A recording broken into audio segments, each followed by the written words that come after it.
Student welcome.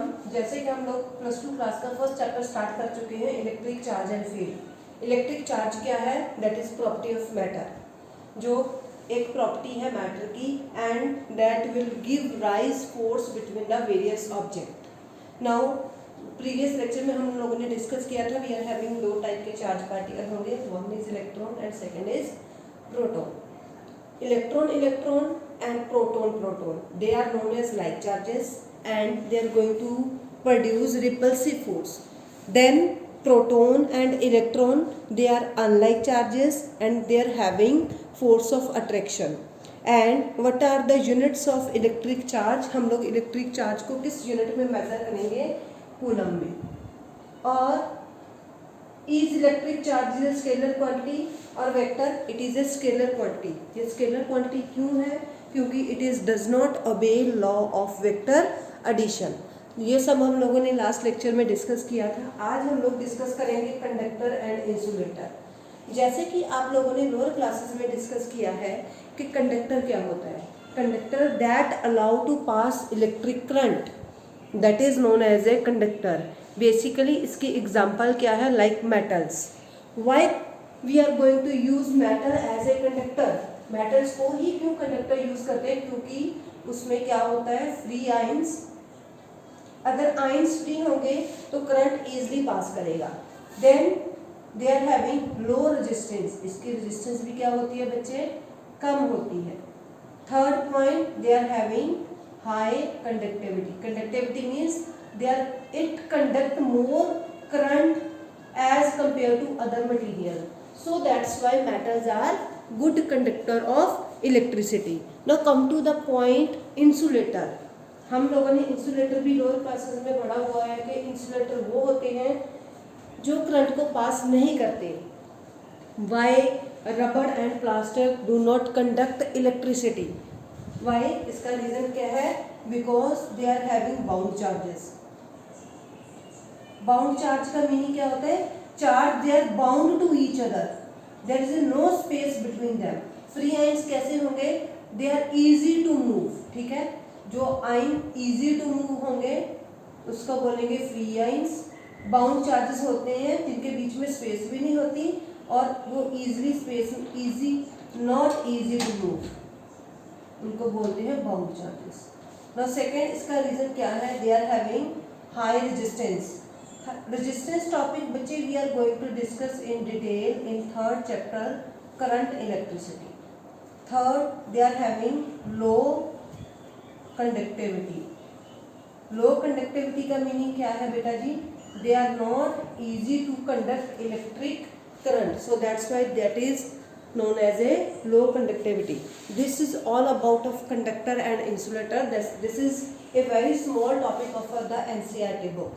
Next हमारे पास topic है method of charging. Suppose करो अगर मेरे पास एक बॉडी न्यूट्रल है तो मैंने उस बॉडी को चार्ज करना है बच्चे। तो उस बॉडी को चार्ज करने के हमारे पास डिफरेंट मेथड्स होंगे और वो मेथड कौन कौन से हैं? Methods of charging.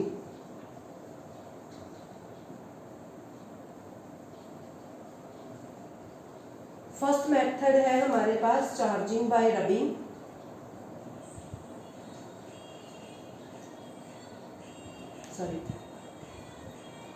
Charging by rubbing.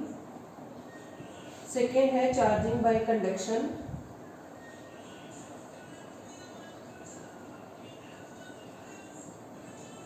और थर्ड है चार्जिंग बाय इंडक्शन।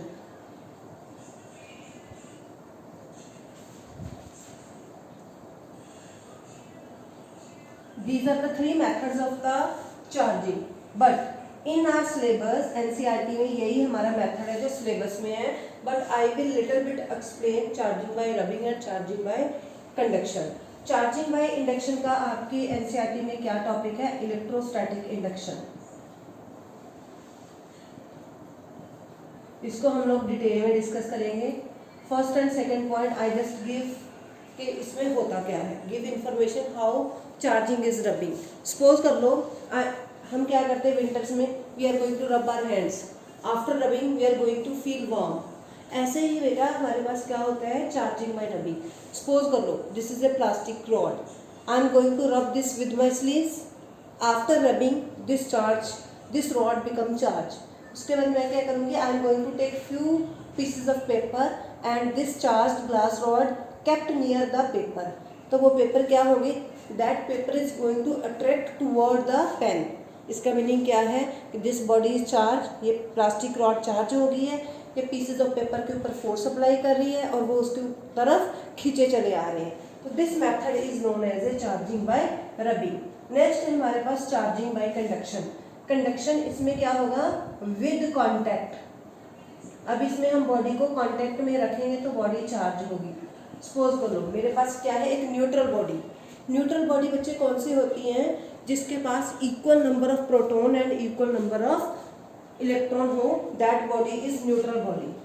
सपोज करो this is a spherical body, plus minus minus plus plus plus minus plus 1 2 3 4 and minus. So this is neutral body. ये neutral body है। I am going to take a one charge body. Suppose करो मैंने एक charge body ली, glass rod. तो मैंने एक glass rod ली और इसको इसके साथ कांटेक्ट में रख दिया, और ग्लास रॉड के ऊपर कौन सा चार्ज होता है, पॉजिटिव चार्ज। तो जैसे ही मैंने इस glass charge body, this is neutral body means अनचार्ज,